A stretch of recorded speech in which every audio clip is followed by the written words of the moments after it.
We are live. Let's get it, guys. Here. Bolt Bros, we are here. Yes. Excited to chat with you guys. We got a special guest. As you can see, we got a fourth box here. That's Over right. here, I think in this corner right here. we got Dalton from UCF Jaguar here to talk about the Jags and kind of what we could expect from the team, kind of what their strategy might be, kind of how their season's gone for the last 2 weeks. So excited to be able to have you on here, Dalton. Glad to have you on the channel. Yeah, man, good to be here. I got a new sense of optimism in the season after shutting out the Colts 24-0. So amazing. That was great. With how weak the AFC South was looking, man, we might be looking at a potential division champion over here. So we'll see how things play out. Oh, that'd be great, dude. Yeah, I'd love to see that. Peterson's a good head coach, man. He's a good head coach. He's going to get them on track for sure. Yeah. Well, and you guys got a lot of good talent too that you built up on that defense too, all around. So it's exciting to see you guys kind of get back to the form of, what you guys had back in the days with Jalen Ramsey and that defense. I don't know, maybe we're starting to see the second coming of that kind of defense once again. So, so it's exciting. It's exciting to see you guys have it. So, and where you guys potentially could be with Doug Peterson. Yeah, absolutely. I know it's an exciting time. Just a lot of young players coming together and, playing pretty well. Just a team that looks like they're on the rise a little bit right now. So we'll see kind of how the, next few weeks play out. Yes, sir. Yes, sir. And we obviously are going to play you guys this weekend. So that's exciting for us. I mean, obviously we came off of kind of an emotional roller coaster game against the Chiefs. Once again, with a loss on that one, which we generally split the series with them. We've done that the last two seasons. So we're expecting the same too. So to be able to beat them later this year, which I was just talking to Kyle about that game. So, but let's get into it. Let's talk about the Jags and let's talk about like offense, defense, special teams, kind of what you're seeing from the team for the first 2 weeks. Whichever way you want to start, defense, offense, special teams. I don't think we generally start with special teams by any means, but it's a fun topic. So, very exciting. So we'll start with the defense, man. I mean, the defense, it's really, they really improved the defense a lot over the offseason. Whether it was really through free agency with bringing in linebackers like Foye Oluokun, who led the NFL in tackles with the Falcons, also brought in Fatu Kasi on the interior of the defensive line. He's been doing some good stuff, but it mostly came in a draft. I know a lot of people were expecting the Jaguars to really attack offense because we looked at it and we were like, man, we did not give Trevor Lawrence the help he needed really in his rookie year. So time to make up and just load up on offense. But the Jaguars didn't do that. 2 first-round picks they spent on defense with edge rusher Trayvon Walker with the number 1 overall pick, traded back into the first round and got in and brought in Devin Lloyd, who's, from the Pacific Coast. So I don't know how much you guys know about him, but he's been a hell of a player for us. And just overall, I mean, the defense has a lot of players going into their second year. That's pretty good. So, I went into the season and I was like, look, like this defense has the potential to be really, really good. It's just all about a rush to maturation, which is like you have a brand new defense coordinator in here who came from the Todd Bowles tree and Mike Caldwell. You have a bunch of first and second year players. So who knows what to really expect out of that. I figured at some point, look, I could have seen the Jaguars shutting out an opponent at some point. The Jaguars, I did not expect that to be the second game where they shut out the Colts, and they thoroughly dominated the Colts. I mean, they made the Colts look like the worst team in the NFL, essentially. So the defense, I mean, it's helped really bringing in Trayvon Walker has helped unlock Josh Allen, because I know Josh Allen, his rookie year, had double-digit sacks, and he hasn't reached it since. And that's because his rookie year, he had guys like Calais Campbell and Yannick Ngakoue with him. And then after that, it was just pretty much him. So he's been, I think he has like 3 or 4 sacks on the year. So he's been pretty good. And then on the offensive side of the ball, really, it's all about Trevor Lawrence. And last year, it was awful. I mean, and mostly because of not only the skill players, but also the coaching. The coaching staff was, Urban Meyer was probably the worst head coach in NFL history. He wasn't. The offense was terrible. The route concepts that people were running, it was like, what is this offense? Then now the Jaguars don't have world beaters at wide receiver. I mean, Christian Kirk has been really good out of the slot. I mean, he's been unguardable. But outside of that, like Marvin Jones, like Zay Jones, there's not a lot to scare you out there. But what the Jaguars coaching staff is doing is they're scheming these guys open. They're allowing these guys to get the opportunity to make some plays, and it's really been paying off. And the Jaguars offense has just been able to move, and that also comes from Trevor Lawrence taking the next step. Trevor Lawrence last game was like 82% completion percentage. He was only pressured on 3 dropbacks, which was like a 10%, pressure rate. So the offense, coaching, I mean, everything clicked last game. And, even we had some kicking issues during the offseason. We have like 4 or 5 different kickers, but, it looks like this kicker we have now is kind of coming into his own. So, a lot of things happening for the Jaguars. And, right now it's a brand new team, so I still don't really know what they are. Like 100%. But I could see us going from beating down the Colts to all of a sudden getting whooped by the Chargers. Then you're really sitting here kind of figuring out who you are. So, really need a 4 or 5 game sample size before we really know like what the Jaguars are. Yeah. Right. Yeah. And the thing is, the first couple of weeks of the season are kind of trying to figure yourself out. I don't think you really know your team till about week 4, in my opinion. And with a lot of these teams not really playing in the preseason, they're still trying to get acclimated once again in the offense, kind of get things rolling once again. And so it takes a little time to gel for you guys. And I know I watched that Colts Jags game last week too, or this last Sunday. And man, the thing is though, first thing I thought of is, man, what a difference of coaching staff for you guys. First off, that Urban Meyer experiment was, man, disastrous, but terrible. The funny thing about that though is that there was a lot of talks about getting Urban Meyer for the Chargers to be the head coach, and I was like, man, no, please, like, I don't want that. Like, how he's bounced around in college and how he's gone from health issues to whatever, and he just kind of seems to not really be very consistent as a coach. Obviously he's won championships and he's done his things in the college level, but I just feel like there's something a little iffy. And man, that was good thing you guys bumped him out quick and didn't try to hold on to that much longer. Yeah, I mean, and that's the thing with the hire, because I remember when the Jaguars hired him, we've been through so much awfulness and we've tried out like everything from defensive guy to offensive guy. Finally, I was like, okay, why not? Let's just try it out, see what happens. And when you hire a head coach, you either want that head coach to be like really, really good or really, really bad. Because if they're like in the middle, you end up with like Frank Reich on the Colts, where it's like you keep this guy around for 4 or 5 years, and at the end of the day, it's like, okay, this guy isn't anything. You know what I mean? And then you waste all these years, you waste prime years out of some of your best players. And with Urban Meyer, at least we were able to sniff it out quick. We immediately got in a really good and actual proven NFL head coach with Doug Peterson.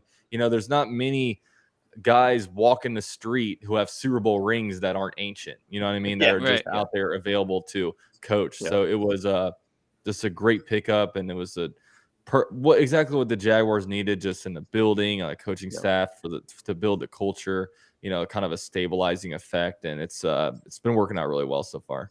Agreed. And when he was with the Eagles too, and he had Carson Wentz as their quarterback, I mean, he was at an MVP based level, and then he got injured, and then obviously Nick Foles came in and won the Super Bowl for the Eagles too. So the guy knows how to be able to train quarterbacks and get them to be able to be very good quarterbacks. And so far, 2 weeks in, Trevor Lawrence has looked pretty good. And obviously we know his skill set when he came from Clemson. He was a solid quarterback there. Last year was a wash, in my opinion. This year, 2 weeks in, he's looking good. And I know just with your guys' offense, you guys have a pretty good stable of running backs too. And you guys seem like the running game's moving along over there for the Jags right now, correct?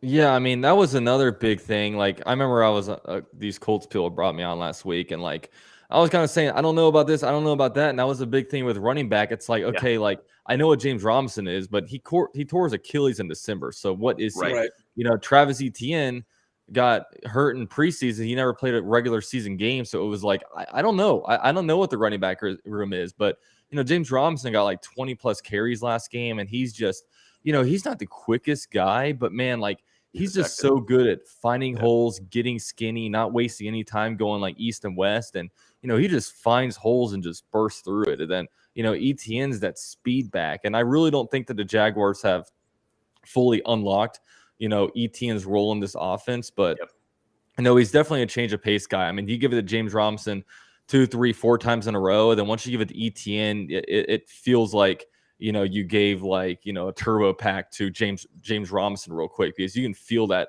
you know, different bursts of speed, and they do a good job of, you know, keeping James Robinson between the tackles and then slipping ETN out on these like screen plays. James Robinson has been getting the bulk of the, you know, of the playing time. And I think a lot of that is just because, you know, you want somebody you trust to protect the quarterback when he's dropping back, you know, in pass protection. So James Robinson's been doing a lot of that. But, you know, that's another thing that, look, our running back room is good now. So that was a question 2 weeks ago. I didn't know what to expect, but now we know that, look, James Robinson seems like he's picked up where he left off. And, you know, ETN is just definitely a plus to have in there.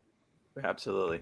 You know, and I think, I was just going to say, James, real quick. And you guys are leading the league right now in turnovers. You're at +5 right now on defensive side of the ball, which is pretty interesting. Yeah, totally. And yeah, I mean, I was impressed. The Chargers are at +2. We would be at like +5 easily if we had gotten, well, that one pick was flipped over. Yeah, we could talk a little bit about that. But so what would you suggest is the reason why you're doing so well defensively as far as turning over the ball? I mean, you know, what are your thoughts on that? I know everyone's running cover 2, which is kind of Brandon Staley's bread and butter. And I know the league is copycatting a lot of what he's done with that. But what would your take be on why the defense has gotten so many turnovers in just 2 games, of course? But I'm just sort of curious what your thoughts are on that. You know, it's crazy. In 2021, the Jaguars had 7 total interceptions. Yeah. So far through 2 games, we have 5 interceptions. Yep. So that's like, you know, this is new. And the main thing is because the Jaguars are getting pressure on the quarterback, man. Like last year, all the Jaguars had was Josh Allen. And when you have one pass rusher, it's easy. You need 2 pass rushers these days, at least 2 game-breaking guys. And, you know, with being able to draft Trayvon Walker, number 1 overall, you know, he's made huge impacts. He has a sack. He has an interception already. And he's getting a lot of pressure on the quarterback. I mean, last game, one of his pressures directly led to the first interception of the game. And then they also have some complementary pieces with Arden Key. And, you know, we have some more interior defensive linemen that are kind of playing like having some career years so far. I know it's only 2 games, but, you know, the Jaguars are getting pressure on these guys early, and it's forcing errant throws. And, you know, another thing that helps with getting turnovers is being up 24-0 which the Jaguars were last game, which forced, you know, Matt Ryan just to chuck it up there and throw a couple of interceptions. But, you know, with it's going to be a different challenge this week. With Matt Ryan, all you had to do is just get back there, get a hand on him. He's going down. It's going to be a lot different with, you know, Herbert, with his escapability and, you know, just the ability that he has. So it's going to be a lot harder of a test this week. But really, this week is when we're really going to know like what the Jaguars are, because you know, last week against a Colts team doesn't look good with a pretty washed quarterback. I mean, I wouldn't say that on the Colts channel, but Matt Ryan's washed. You know, he's I agree. I agree. Big time. Yeah, he's done. Yeah, he's an old school quarterback in a new school quarterback league, and he's just kind of outdated. And so and I don't know what the Colts were thinking. Like they thought, oh, Carson Wentz is the issue. We're going to get him out of there, and Matt Ryan's going to be the guy that's going to carry us to the Super Bowl. I don't know what their thinking was, but I'm glad they thought that, because you always wish the worst for your, you know, for your division brethren. That's right. That's right. Yeah, I always talk about Matt Ryan. He's like the Coors Light version of Phillip Rivers. Yeah, there you go. Light, huh? Coors Light, pretty much. The PBR version. Yeah, PBR. PBR. I mean, Phillip Rivers has been the Colts' best rent-a-quarterback they've had. So yeah. He got him to the playoffs. Got him to the playoffs. Yep. Yep. And Um, it's interesting. Well, an interesting stat about the Jaguars and the Colts series, and the Colts cannot figure out how to win in Jacksonville. What is it since 2014? Yeah, I they mean, haven't even to won say since that last game 2014. last year, the last game, week Yeah, 18, and they just had a win to get in, and then you guys ended up just spanking them. And Yeah. you guys didn't even really have a coaching staff set at that point. So it's incredible. What is the mentality going to Jacksonville and they just lose for some reason? Do you guys put something in like the water there so they have dude. terrible diarrhea or something? I don't know what is going I on. mean, Terrible I, diarrhea.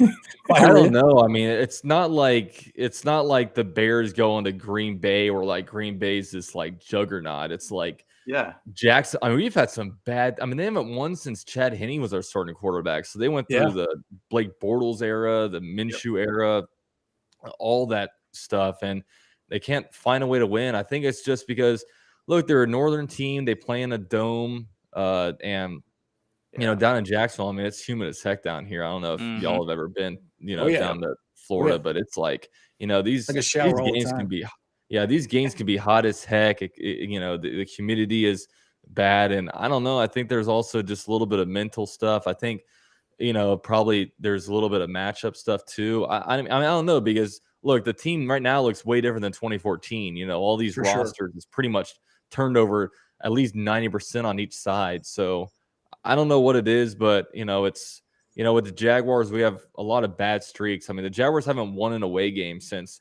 the Raiders were in Oakland. They closed the Coliseum, and then they've lost like 17 straight games to NFC opponents. But for some reason, the Jaguars have this home winning streak against the Colts, so that's really all we have to hang our hats on at this moment. Yep. Hey, so I got a question. How are the Jags going to stop Khalil Mack and Joey Bosa? What do you think they're going to do to game plan against those two on the defensive side of the ball? Because you did talk about pressuring the quarterback. We're pretty good there at that right now. We've done fairly well. What are your thoughts on that? I know the Chiefs did well with this last week, but how's the line looking? What do you think they're going to do? What are your thoughts on that? Yeah, it's interesting. One of our tackles, Jawan Taylor, like he's had a rough NFL career. Last year the Jaguars drafted a tackle in the second round, and they kind of had an open competition, and that really made him play better. I mean, he's one of the higher graded tackles in the NFL right now, so he's doing pretty well. And also, he's playing right next to Brandon Sheriff, so that right side of the offensive line Sheriff's good. is like really good right now. Then the Jaguars gave an extension to Cam Robinson, who he can be a pretty up and down player, but overall he is a good guy. Our left guard, Ben Barch, like he had a really rough time against Montez Sweat, but then went against DeForest Buckner and kind of dominated him. So it's a little bit weird. I mean, offensive lines, they can be like so up and down. I mean, I imagine, they're going to, the Doug Peterson runs a lot of 21 personnel. So I imagine there's going to be a lot of chips. I imagine they're going to try to get them out on the bootleg a little bit, just anything to kind of, make it to where they really can't pin their ears back and, know exactly where Trevor Lawrence is going to be.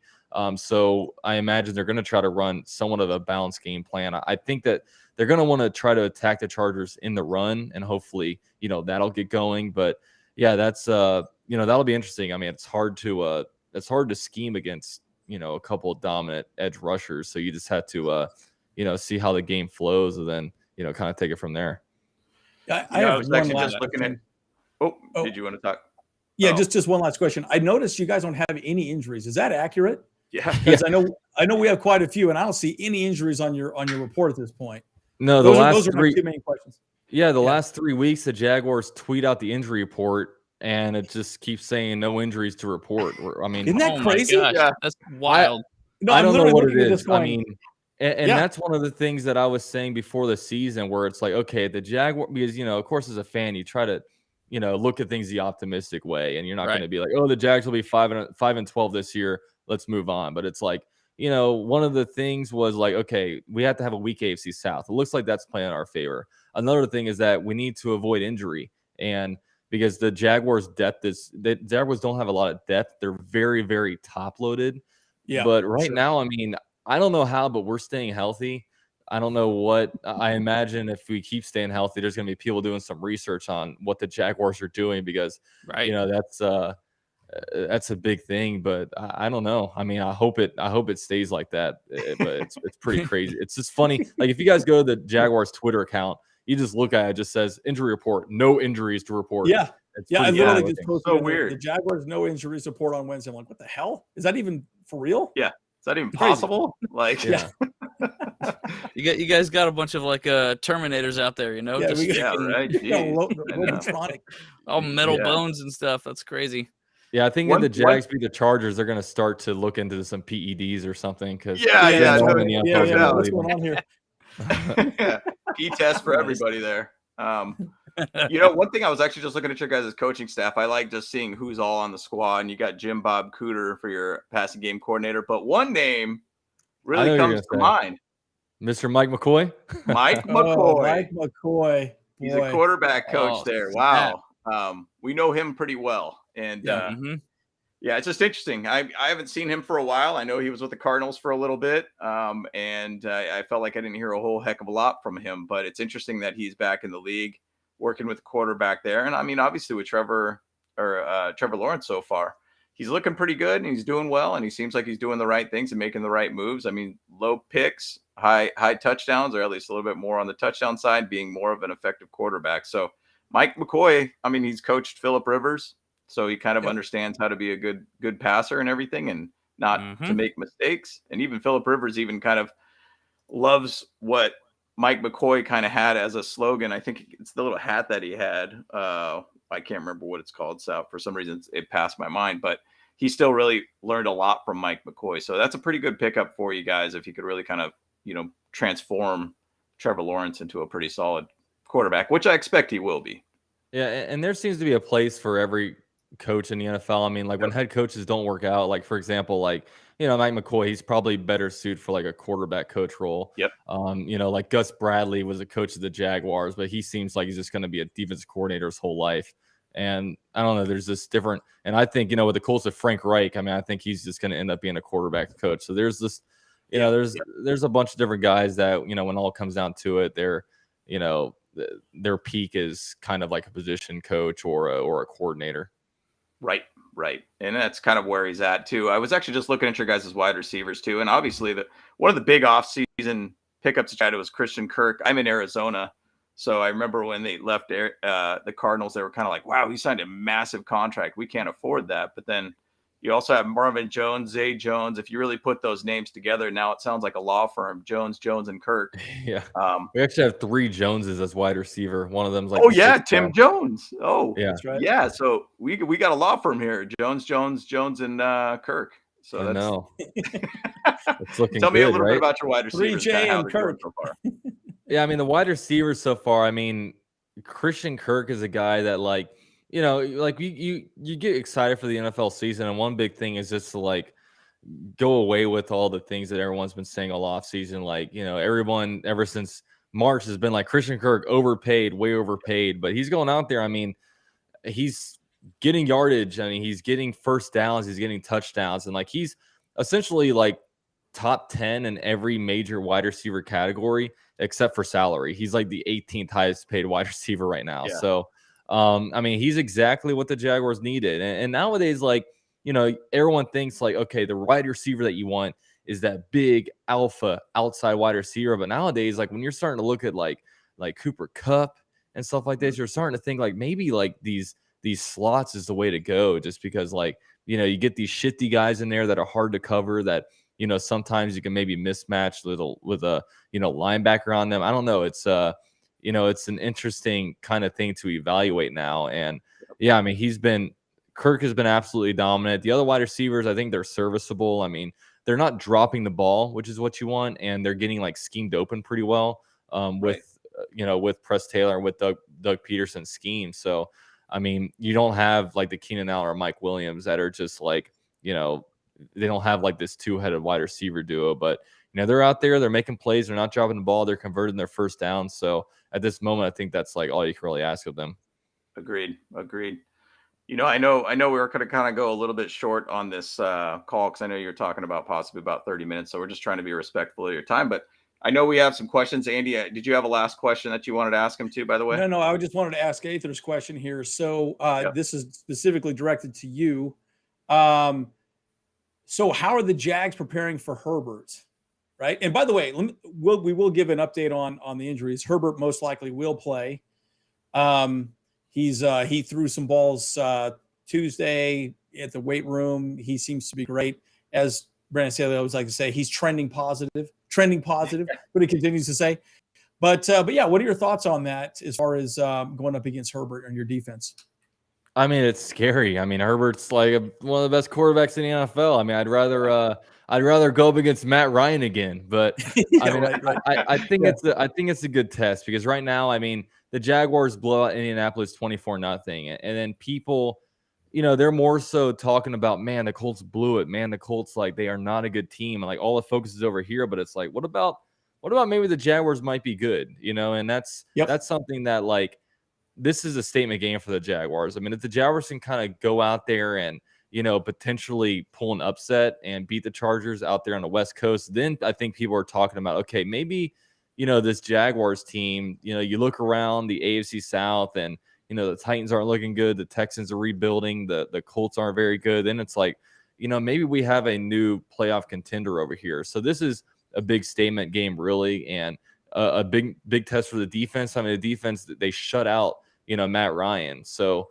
and they forced 3 turnovers. So they have the ability. But what happens when you go against an elite quarterback? What happens when you go against a team that, has a really good wide receiver core? I mean, the wide receivers that the Colts trot out there last week were, pretty despicable. So, when it comes to a team that's, locked and loaded, looking like, they're going to finally make that, make it into the playoffs and make somewhat of a push. That's going to be fun to see. And I'm fascinated to see. And yeah, I mean, when it comes to Herbert, I mean, I don't know what kind of game plan they got. I imagine they want to, maybe get his ribs kind of get him a little bit of a hit early, make him feel his ribs, even though that was, I couldn't believe what I was watching last week where, he can't even like run a yard, but he can fire a missile across the field. I mean, I don't, yeah, that guy's, it made no sense. That guy's not human. So I don't know. I mean, even if you do hit him, he seems super capable. And I saw him out there stretching and stuff today. So he looks like he's going to be good to go. But I mean, Herbert, all you can do is just keep the ball out of your hands, let your offense, got to get your offense to score some points and, kind of play with the game like that. Yeah. Another question is, who's the second best passing weapon outside of Kirk? I think we may have already talked a little bit about that, but who would you say is the number 2 target? Yeah, this one's tough. I mean, the last game was probably Evan Ingram. Evan Ingram had like 8 or 9 receptions. I mean, he, him at tight end, he looks more like a wide receiver. He's a very thin tight end, but yeah, I mean, he was getting all kinds of first down pickups. I mean, he was, he had one play where he completely bodied Stephon Gilmore, but it's definitely a by committee type of approach. So it's just, could be anybody, but I would probably say it's Evan Ingram at this moment. And then there's a question about your kicker. How far can he kick it? What's his leg look like? I thought that was pretty interesting. I'm like, wow, okay, good point. Well, they actually, I think for us, for the Chargers, we kind of always are concerned about the distance of a kick too. And so, I never had that one. I think he has the Jaguars brought in McCourt, who got cut from the Chargers, and he was out there like he went like 10 for 10 in a media open practice, like he was nailing field goals in the preseason. Said, all right, we have our guy, and then they cut him. And I guess the other guy that they brought in, like they looked at some sports analytics, and I guess he has like a higher trajectory of like a backspin of a kick. I don't know, but apparently he has a boot. He made a 50-yarder pretty easily last week, but I don't know. He hasn't kicked anything, 55 plus yards yet. So, we don't really know. There's a lot of unknowns, like I've been telling you guys about this team right now. Yeah, because I know you guys played week 1 against Carson Wentz, ironically, with the Commanders. That was actually a pretty wild game all around for you guys on that one. And then obviously you guys played against Matt Ryan, and now there's just kind of we're not trying to toot our own horn here, but this is going to be an interesting game for the both of us. We want to see what the Jags are going to be. We want to see what the Chargers are going to be, because, I mean, we did come off of kind of a little bit of an emotional loss against the Chiefs. But we as Charger fans have seen things happen kind of in weird games where you feel like you could go out there and just win, and then we end up finding a way to lose. And so we'll see how this all game pans out. Andrew and Kyle will be at that game. Kyle looks like he's disappeared for some reason, but they will be at the game there this weekend, and it should be a good one. It should be a really, really fun one at SoFi for Should be sure. exciting. Yeah, and guys, we are going to be at Thunder Alley all day for the game. I think we're getting there at 8 a.m. in the morning, so we're going to be raffling a bunch of prizes, and so if you guys are there, we are going to have a good time. So we'll talk a little bit more about that a little later on today as well. One other question I might have is, I know you do have an improved defense, but I mean, how are they going to? It looks like Keenan. By the way, so we can do a real quick injury report. We finally have the injury report, just so you guys know. So it looks like Keenan Allen most likely will play. Parham might actually play as well. He's actually had limited practice, looking fairly good, trending positive. And I do think we actually may be full going into this. Herbert looks like he'll play. J.C. Jackson's actually looking fairly okay. I think the only two that I would say is maybe Corey Linsley, our center. But how do you think they're going to try and stop our offense, just our wide receivers in general, right? Another person that I think is a big sleeper is Gerald Everett, our tight end. So what are your thoughts on your corners, stopping, Mike Williams, Keenan Allen, Gerald Everett, and even Austin Eckler out of the backfield? Yeah, I mean, this will be another good test for the defense because last week, like the Jaguars went into the game not respecting the Colts pass offense at all. I mean, they were putting like 9 guys in the box and just dared the Colts to test them, and they couldn't do it. I mean, they like Jonathan Taylor, they held him to like 9 rush attempts. I mean, they never let the Colts play the game that the Colts wanted to play, but it's going to be a lot different with this one because the Chargers, they want to be able to pass the ball, and with this, you have to be careful because look, like you can go in there and try to blitz Herbert, but once he sees the blitz coming, he's going to be able to find the receiver open, and he can fit into those different windows. You just have to be able to take advantage of opportunities, man. It has to be an opportunistic game. If there's if there's any kind of off ball from Herbert, try to intercept it or tip it up there. Try to, if we get a gift and Austin Eckler accidentally fumbles the ball, you got to hop on it. It's just, when it comes to stopping the Chargers, it's hard to really say how to. You just have to limit the amount of possessions that Herbert has. You have to hopefully try. I mean, with the case right now, you have to hopefully hit him early, get him feeling a little bit uncomfortable, and just let the pressure of the defense kind of be out there.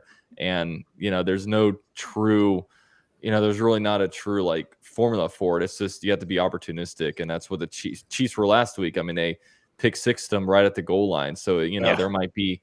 There's situations where like, you have to take advantage of opportunities, and, the Jaguars with a young team, the Jaguars were like +2 in a turnover differential against the Commanders and lost because they were leaving all these points on the board. So,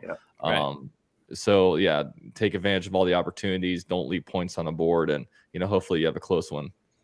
Yep, absolutely. Final question. I know we're a little bit over 30 minutes here on this one, but we do got a question here about how tall are your cornerbacks to cover Parham? Because Donald Parham is 6'7", something, or 6'8", or something like that. The guy is a dang football player playing a tight end position. So just to kind of get an idea of your guys' cornerback sizings,